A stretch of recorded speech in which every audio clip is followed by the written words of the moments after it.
Señor, gracias por tu palabra, por este día, porque tenemos la oportunidad y el privilegio de presentarnos delante de ti, porque tu palabra sigue siendo verdad y que el día de hoy tu palabra nos dirija nuestros pensamientos, que nuestro corazón esté hacia ti y en todo tú seas exaltado. En el nombre de Jesús, amén.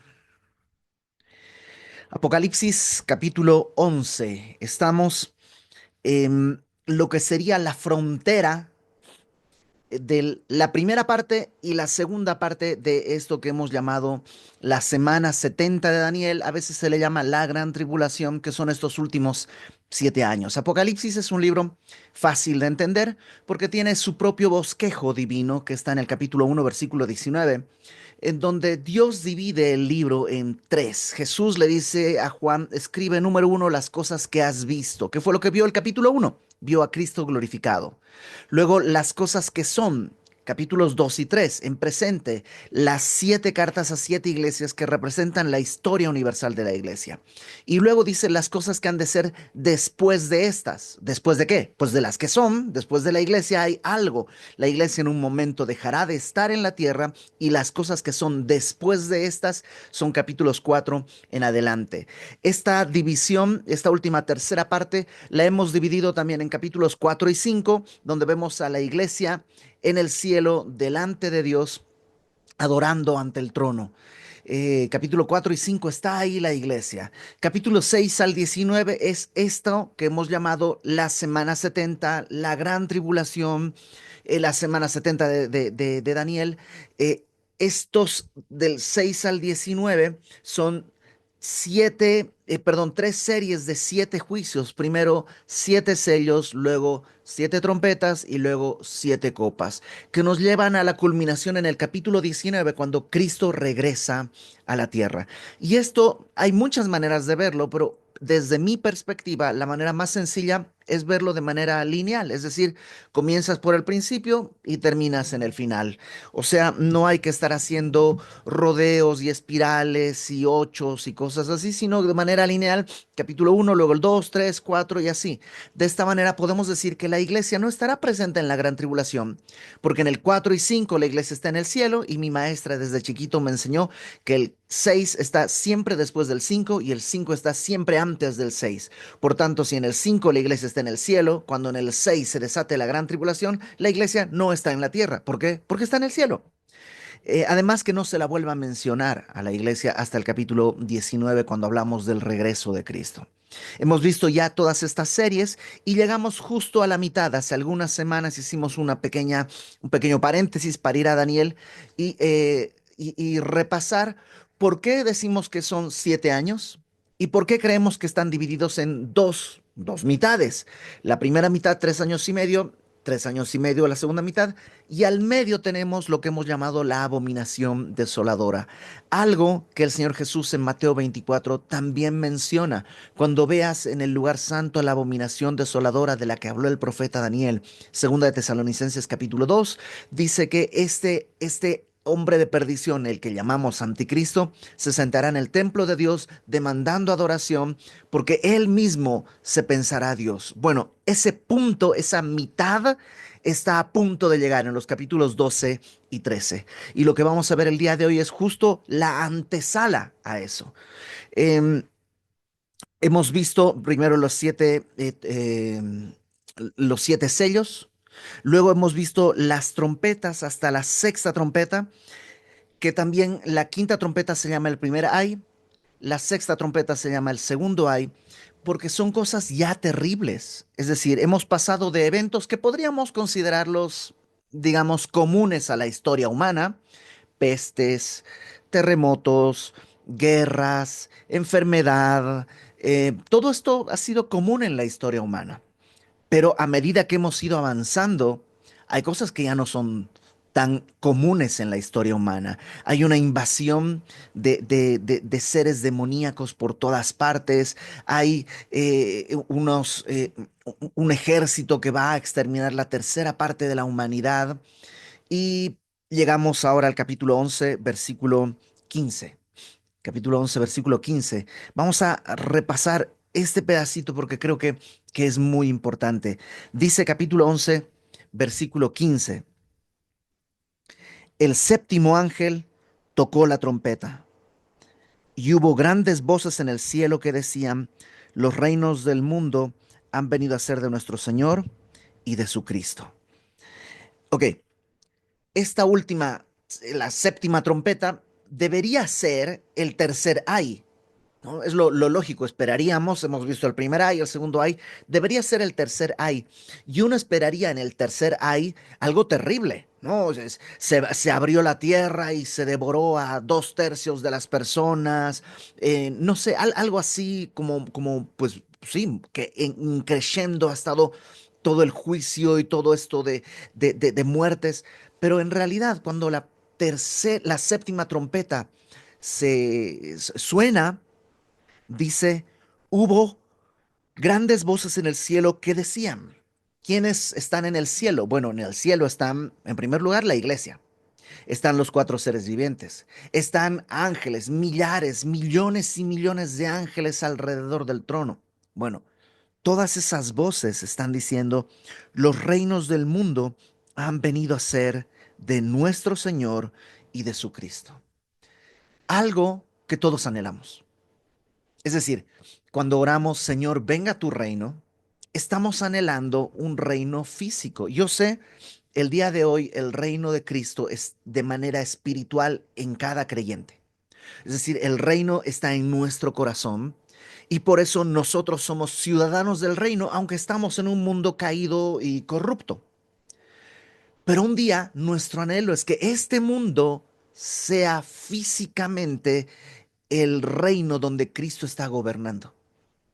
Cristo está gobernando en nuestra vida el día de hoy, pero no gobierna en muchos lugares, en muchas personas, en muchos corazones, no gobierna en mucha gente. Lo podemos ver, abre las noticias, los, las noticias terribles de abusos, de violencia. Es algo terrible. ¿Cuándo se instaurará? Bueno, en el capítulo 11, versículo 15, se anuncia, ahora sí. ¿Te acuerdas que hace algunos capítulos decían, en los días de la séptima trompeta, el misterio de Dios se consumará? Bueno, ese misterio de Dios no dice en el día de la séptima trompeta, ¿no? Cuando suene, sino en los días, porque la séptima trompeta suena aquí, pero digamos que suena aquí y el eco va a retumbar todo el resto del libro de Apocalipsis, hasta que se consuma en el capítulo 20 el reino milenial de Cristo aquí en la tierra. Entonces, aunque dice, han venido a ser de nuestro Señor, todavía no es efectivo, pero ya es el tiempo. Es como, no sé, si vas a salir de viaje y tienes que hacer, chicos, vámonos, ya nos fuimos. Bueno, todavía no nos fuimos, estamos en el coche metiendo las maletas, pero ya nos fuimos, ¿no? O cuando estás, no sé si te pasa a ti, a mí el avión no me gusta, es una de las experiencias que no me da miedo, ni me da ansiedad, ni nada, nomás no me gusta el ruido, no me gusta el ambiente, no me gusta la comida, no me gusta el olor del avión, como que eso no me gusta.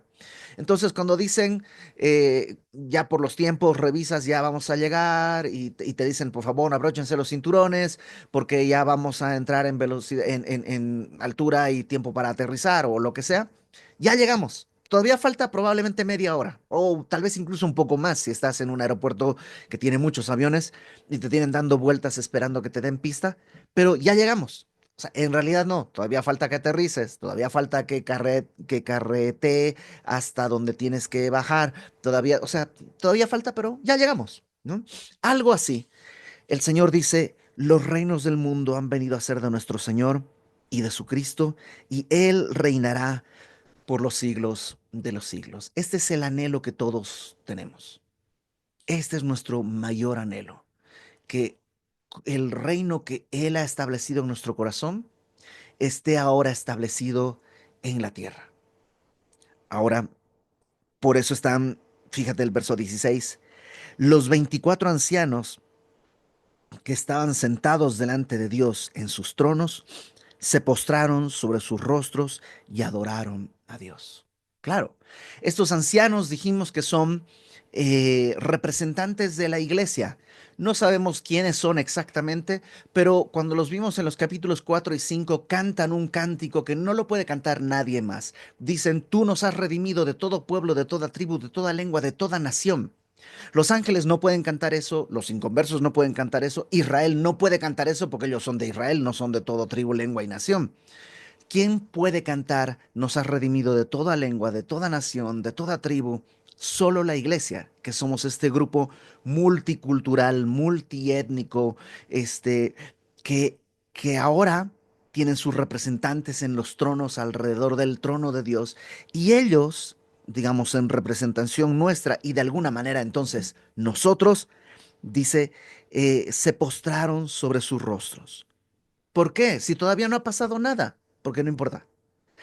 Solo es cuestión de tiempo. Solo es cuestión de tiempo. De aquí a lo que venga, solo es cuestión de tiempo. Dios ya estableció, es ahora este momento. Es como cuando Cristo vino a la tierra. Cuando Cristo vino a la tierra, los ángeles cantaron, ¿te acuerdas cuando anunciaron a los pastores en las afueras de Belén? Anunciaron cantando, pero todavía no ha hecho nada y falta. O sea, acaba de nacer, todavía falta que crezca, faltan 30 años, o sea, falta mucho. Pero este plan ya no tiene, no hay cómo detenerlo, está ya en marcha. Bueno, así los reinos de este mundo han venido a ser de nuestro Señor y de su Cristo, y los 24 ancianos se postraron número uno sobre sus rostros y adoraron a Dios. Verso 17. Fíjate lo que decían. Número uno, te damos gracias. Te damos gracias. Algo tan sencillo. Y a menudo algo es tan sencillo que se nos olvida. Sí, yo sé que damos gracias a Dios por los alimentos, pero a veces de manera rutinaria. Damos gracias a Dios por muchas cosas, a veces de manera rutinaria, pero creo que es importante si el reino de Dios ha venido a mi vida y yo soy del Señor y de Cristo, ¿no? De Dios y de Cristo. Lo primero que debería suceder es yo postrarme y adorar a Dios, como los ancianos. Porque aunque este reino físico todavía no está establecido en la tierra, sí está en mi corazón, sí es real, o sea, no se ve, no cambió mi piel, no cambió, o sea, digo, a veces cambia la cara, ¿no? Uno deja de ser gruñón y enojón o algo así, pero aunque no se manifiesta físicamente muchas veces, sí es real. Y deberíamos comenzar con gratitud. Te damos gracias. Luego que sigue, Señor Dios Todopoderoso. Otra vez es esta expresión que pone un término sobre otro, sobre otro, sobre otro. Eh, Señor hace referencia al señorío de Cristo. No es Señor como de el Señor Juan, sino es como un título de nobleza. Es el Señor de la tierra. Luego Dios y luego Todopoderoso. Señor Dios Todopoderoso, el que eres y que eras y que has de venir. Esta frase obviamente habla de la eternidad de Dios. Él no cambia. Todos cambiamos. Porque, pues sí, no eres lo mismo hace 10 años, o hace 15, o hace 20, o hace 30, o hace 50. Han cambiado las cosas, pero Dios no cambia. Él es el mismo ayer, hoy y siempre. Ahora, un detalle. La frase esta, el que eres y que eras, y lo último, y que has de venir, esa frase que has de venir, no está en muchos de los manuscritos que hay. Los más antiguos no lo tienen.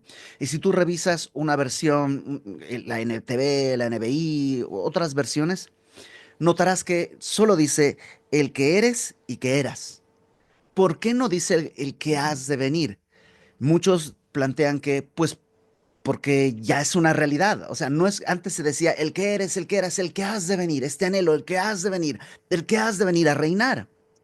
Pero ahora ya los reinos son del Señor. Es como, ya está, ya se hizo realidad. Por eso esa frase en muchos manuscritos, la mayoría de los manuscritos más antiguos no está. ¿Por qué lo incluyen en la Reina Valera 60? No se sabe, hay distintas eh, tesis, ¿no? Distintas posibilidades. Una, porque algún manuscrito por error lo incluyó y eso se mantuvo. Otros plantean que es simplemente porque el copista, uno de los primeros copistas, quiso mantener la misma estructura del que eres, el que eres, el que has de venir. No es un punto realmente que determina ninguna doctrina ni nada. Simplemente la diferencia sería que se hace todo el eco de esas frases o implicaría que ya no hay que decir el que has de venir porque ya estás viniendo. Ya estás, ya es un tiempo. Verso 17 dice, porque has tomado tu gran poder y has reinado. El Señor siempre tuvo el poder para venir y tomar la tierra. Él es el dueño. O sea, ¿qué le impide a Dios el día de hoy venir y decir, oigan, este reino es mío? Yo lo creé, yo lo sostengo. Todo lo que hay es mío. ¿Por qué no lo hizo? Porque, bueno, dice Pedro que el Señor está esperando pacientemente a que todos vengan al arrepentimiento. Su tardanza no es tardanza, es paciencia. Pero hay un tiempo en el que Él vendrá. Y en ese momento, cuando Él regrese, ¿qué es lo que está haciendo? Está tomando su gran poder para establecer su reino. No es que Dios está fortaleciéndose para cuando tenga que venir. No es que Dios está eh, descansando para venir con toda su fuerza. No, él ya tiene todo. Y en el momento en que lo decida, tomará su poder y vendrá a reinar. Verso 18. Fíjate la respuesta de este mundo. Se airaron las naciones. Tu ira ha venido y el tiempo de juzgar a los muertos y de darle el galardón a tus siervos, los profetas, a los santos y a los que temen tu nombre, a los pequeños y a los grandes, y de destruir a los que destruyen la tierra.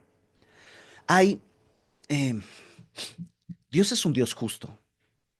Un Dios justo implica que tiene que impartir justicia. Es decir, que cualquier deudor tiene que saldar su deuda. La paga del pecado es muerte.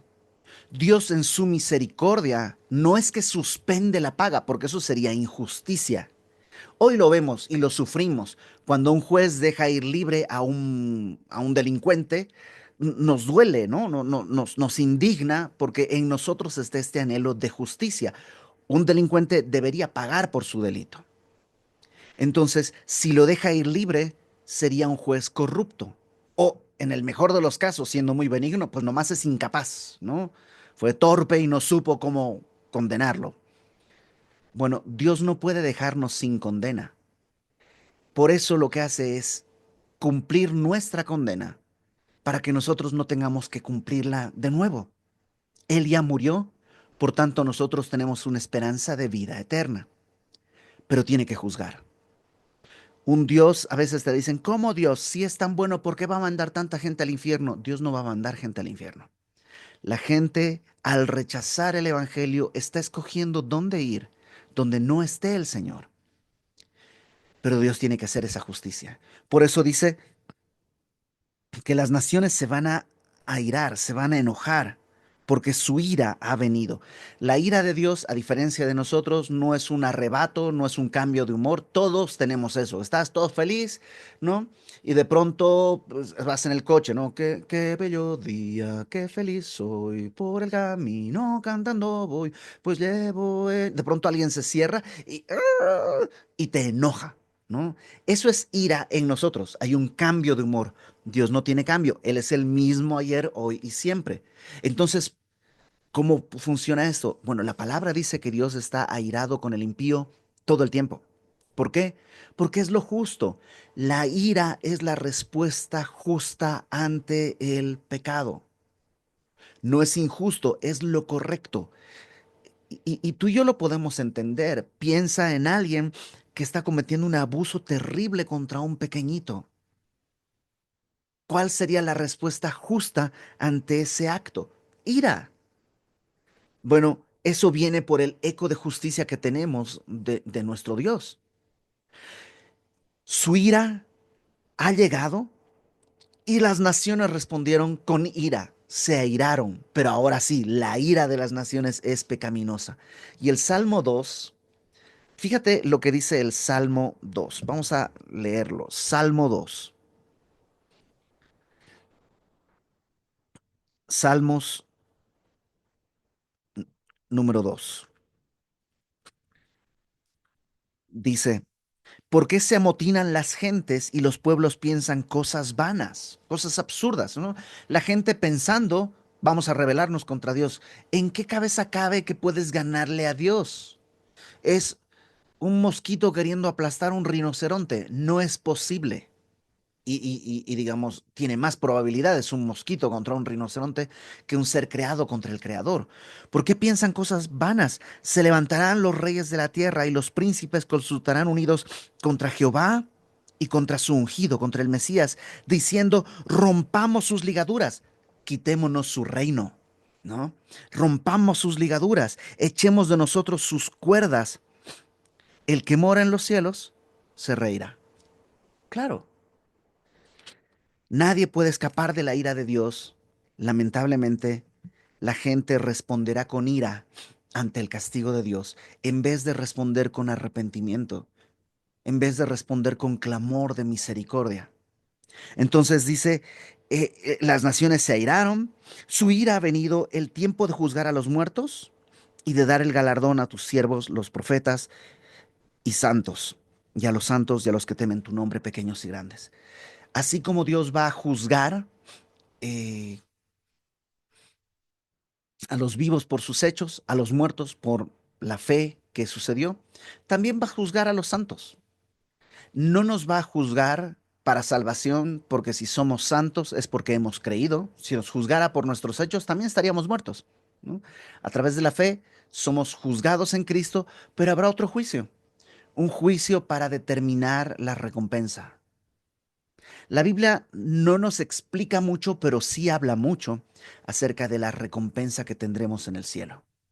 No sé cómo va a funcionar, pero una y otra vez nos animan a buscar esa recompensa. Entonces, sí, habrá recompensas también para los siervos, el galardón es esa recompensa, para los profetas, para los santos, para los que temen a su nombre, para los pequeños y los grandes. Poniéndole una frase muy sencilla.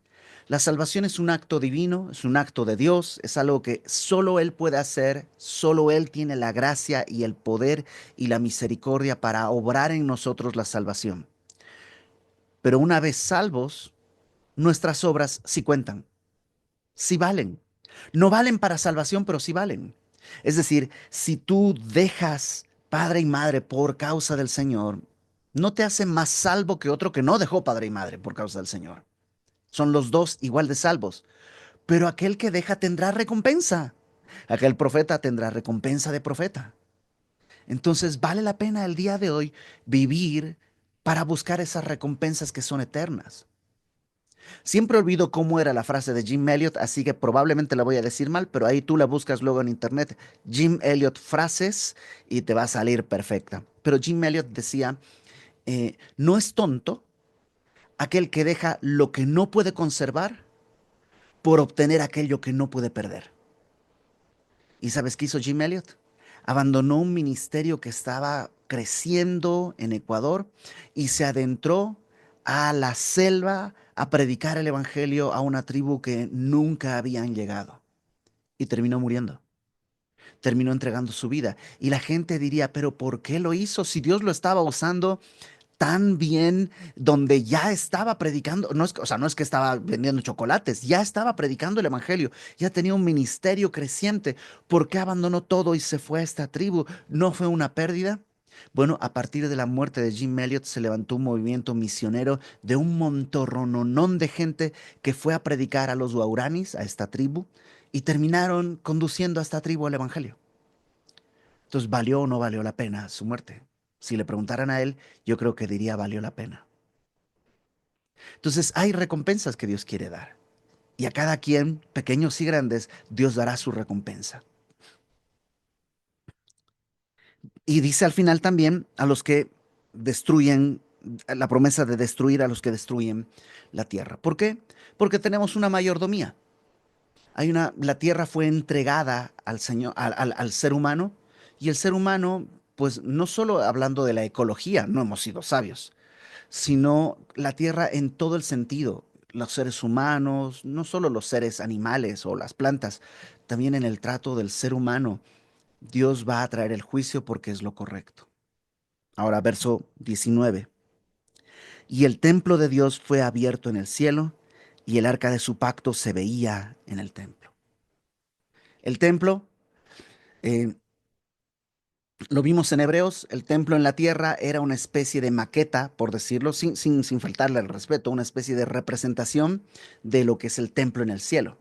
Y el templo en la tierra, aunque era esta representación, ya era sagrado. No podía nadie entrar al lugar santísimo donde estaba el arca del pacto. Nadie podía ingresar. Solo el sumo sacerdote una vez al año y después de hacer una serie de purificaciones rituales podía entrar. Nadie más. Nadie nunca pudo ver cómo era el arca. Y cuando salían cuando en el tiempo del desierto salían, cubrían todo y solo veían las varas de madera y oro que se usaban para cargar. No, no se veía nada más. Bueno, cuando el reino de Dios venga a la tierra, está como la puerta abierta y se puede ver, hoy diríamos, y espero que no suene muy feo, pero digamos, hoy se puede entrar hasta el baño, ¿no? Es algo así como se dice vulgarmente, ¿no? Más que vulgarmente, coloquialmente, se metió hasta la cocina, ¿no? Se metió hasta el baño. Bueno, así Dios está abriendo su templo hasta el lugar santísimo y ahí se veía. Eh, el arca es un misterio. ¿M?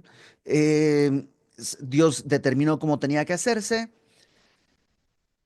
El rey David la lleva al centro de la nación en Jerusalén, en 2 Samuel capítulo 6. Se pone en el templo cuando Salomón construye el templo, pero a la destrucción de Jerusalén el arca no se menciona, no se sabe más. Cuando Babilonia conquista Jerusalén hay un listado de todas las cosas que se llevaron, y se llevaron tanto de plata, tanto de oro, se llevaron tantas copas, tantos vasos, se llevaron así muchísimas cosas y están listadas ahí en la Biblia, pero no se menciona el arca. ¿Por qué? Eso ha desatado una serie enorme de teorías, como le llaman, conspiranoicas. Unos dicen que Jeremías tomó el arca antes de que Babilonia conquistara Jerusalén y a través de una serie de pasadizos secretos muy a la Indiana Jones, activó una trampilla de arena que permitió que el lugar donde estaba el arca abriera una especie de túnel y se llevaron el arca. Algunos dicen que a Egipto, ¿no? Y algunos incluso plantean que por eso Faraón Necao le dice al rey Josías, no te metas, Dios me está llevando en una misión. Y dicen, pues él iba por el arca y la iba a llevar. Ojo, todo esto que estoy diciendo es pura especulación, son teorías conspiranoicas, nada van a decir, Iber dijo que no, estoy contándote los chismes que se dan al respecto. Dicen algunos que el arca el día de hoy está en la isla Elefantina, que es una isla que está con un templo en el medio donde vive un solo sacerdote. Este sacerdote vive ahí y le llevan la comida, le llevan todo. Cuando pues ya no sale es que se murió. Y entonces otro entra, saca el cadáver y se queda a vivir ahí para siempre y dicen que está custodiando el arca. ¿Quién sabe? Eh, bueno, lo que yo creo es que el arca fue destruida en algún momento porque cumplió su función, porque ahora ya no era necesaria, ahora tendría que venir el nuevo pacto a través de la sangre de Cristo.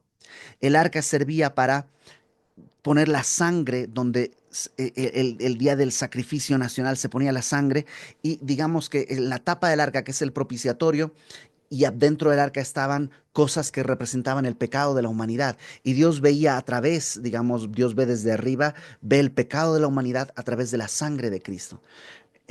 Y el día de Cristo, no, a través de la sangre del Cordero sacrificado. El día de hoy sucede eso, pero en Cristo. Entonces, pues yo creo que el arca, por la gracia de Dios, no se ha encontrado, porque si no sería horrible. Tendríamos una serie de peregrinaciones hacia el arca, como si el arca fuera importante, olvidando que los mismos judíos, en un momento de la historia, al principio de primero de Samuel, confiaron más en el arca de Dios que en el Dios del arca y perdieron el arca y la guerra, ¿no? Entonces, la Biblia que nos dice que el arca está en el cielo. sea lo que sea, podrán encontrar un día aquí una caja y dirán, esta era, puede ser, no te dejes engañar, el arca está en el cielo. Ahí dice que cuando se abrió el templo, el arca estaba en el cielo. Y dice, hubo relámpagos, voces, truenos, un terremoto y grande granizo. Y eso está para dar pie a la mitad de la semana, a lo que va a ser capítulos 12 y 13 con el surgimiento. Hasta ahora, el anticristo ya está en escena, pero no ha revelado su verdadero rostro. Hasta ahora es un hombre de paz, entre comillas. Es un hombre de conciliación, entre comillas. Capítulos 12 y 13 nos van a llevar a este punto en que se va a revelar su verdadero rostro, como dice 2 Tesalonicenses capítulo 2, se sentará en el templo de Dios demandando adoración como si fuera Dios. Ya hay templo, lo vimos hace un par de semanas, ya hay templo, solo falta que se cumpla esto. Pero el hecho de que se cumpla solo indica una cosa, que el reino de Dios ya está aquí a la puerta. ¿Mm? Ok, ¿qué hay para nosotros en este pasaje? Algo muy sencillo. Este reino de Dios, ¿no? El reino de Dios que vendrá a la tierra, será una realidad físicamente en el tiempo que Dios lo ha establecido. Él tiene poder para hacerlo hoy, pero en su misericordia está esperando. Ahora, lo que Él quiere hacer es instaurar ese mismo reino en nosotros, en cada uno de nosotros. ¿Cómo te imaginas que será Cristo cuando gobierne? Bueno, el Salmo 2 dice que gobernará con vara de hierro, ¿no? Que a las naciones las regirá como las romperá como vasija, los va a desmenuzar como vasija de alfarero. Bueno, Dios quiere gobernar así en mi vida. Gobernar mi vida rompiendo el pecado, toda la rebelión que hay en mí, la quiere destruir para que yo pueda vivir una vida de paz, para que yo, como decíamos el domingo, pueda comprobar que la buena voluntad de Dios es agradable y es perfecta. Este reino en mí debería provocar, número uno, eh, una explosión de alabanza como estos ancianos, postrarme y adorar a Dios. Este reino en mí, la noticia que Dios estableció su reino en mí, debería llevarme a una explosión de gratitud. Te damos gracias. Debería llevarme a un entendimiento de quién es. Es el Señor, Dios Todopoderoso. Este reino de Dios en mí debería llevarme a reconocer su eternidad, el que es y el que era. Y ya sea que piense el que ha de venir, o ya sea que piense el que ya está, ya vino, ya está en mí, no puedo creerlo. Este reino de Dios también debería producir en mí gratitud porque ha tomado su gran poder y ha reinado. ¿Sabes? Yo no podría haber sido salvo. Yo no podría. No hay manera en la que yo hubiera podido ser salvo. Fue su gran poder con el que reinó en mi vida. Lo terrible sería que entender que su voluntad es mejor que la mía produzca ira. Oh, me choca. No quiero. Sería terrible. eh, Tú has predicado a gente que le hablas de Dios, le hablas del Evangelio y te dicen, nada, nada, a mí no me vengan con esas cosas me chocan, yo no quiero saber nada de eso. Hay gente que no solo no quiere saber, sino que odia el cristianismo, la ira. Sería terrible que yo en mi vida diaria, en áreas que Dios quiere reinar, yo responda con ira. Ibert, ama a tu esposa, entrégate por ella. No, airarme contra el gobierno y el reino de Dios en mi vida. Sería terrible que yo olvidara que Dios va a juzgar, es el juez. Sería también terrible que yo olvidara que Dios ha prometido recompensas. No solo ha prometido recompensas, me llama a buscar esas recompensas. O sea, por ejemplo, eh, eh, nosotros en la escuela con mis hijos tenemos lo que se llama una tienda de méritos, que es una tienda con cosas que ellos pueden comprar con un dinero, entre comillas, que consiguen con el avance de su material escolar, ¿no? Mientras más avanzan, pues más dinero, entre comillas, consiguen y con eso pueden comprar en su tienda. Y lo que nosotros hacemos es exhortarles, animarles, empujarlos a que consigan esas cosas. O sea, a veces pensamos, no, yo no quiero servir a Dios por las recompensas. Dios te pide que busques esas recompensas. O sea, conoce las recompensas, anhela las recompensas, busca las recompensas. Yo sé, la mejor recompensa será estar delante del Señor, aunque no tenga nada. Pero Él no me dice, aunque llegues y no tengas nada. Dice, aquí tienes la oportunidad de llegar y traer mucho, de que yo te dé galardones, no importa si eres grande o pequeño. Y Dios está abriendo de par en par. El escritor de Hebreos dice que el velo del templo se rasgó de arriba abajo, dando a entender que hay un nuevo camino abierto y vivo a través del velo, es decir, de la carne de Cristo hasta la presencia del Señor. Y que nuestra esperanza, como un ancla, llega hasta ahí, hasta la presencia de Dios, para que podamos vivir en este mundo que a menudo parece que está caído. Entonces, Eh, sí, la próxima semana veremos la mitad de la gran tribulación, este punto central. Pero no tendría sentido si no entendemos que Cristo quiere reinar en nuestra vida. No tendría sentido que entendamos, pero no hubiésemos entendido que Él quiere reinar en nosotros. Preferiría la ignorancia absoluta, pero su gobierno en mi vida. Aunque a veces mi carne dice, yo quiero saber todo, no más que Él no mande. Entonces vamos a orar. Vamos a pedirle que la necedad de nuestro corazón, las muchas necedades que hay en nuestro corazón, Él las desmenuce como vasija de alfarero, que establezca su reino en nosotros, que en verdad se haga su voluntad aquí en mi vida, como se hace en el cielo y como será en la tierra. Vamos a orar. Señor, gracias, gracias Señor, porque es tu poder el que estableció tu reino en mi vida. Yo no podía ser salvo, yo no quería ser salvo. Mi corazón lo anhelaba, pero yo no lo quería. Mi carne rechazaba todo lo que tenía que ver con la luz, pero tu gran poder estableció tu reino en mi vida. Tú me guardaste, tú me llamaste, tú me rescataste, y solo puedo decir, gracias, Señor, Dios Todopoderoso, porque tú reinas. Ayúdame a ceder el control de todo en mi vida hacia ti, que todo lo que tengo, todo lo que soy, todo lo que pienso y todo lo que hago sea para tu gloria. Y esto, Señor, yo sé que es conforme a tu voluntad. Por eso lo pedimos confiados en que tú lo harás. En el nombre de Jesús. Amén.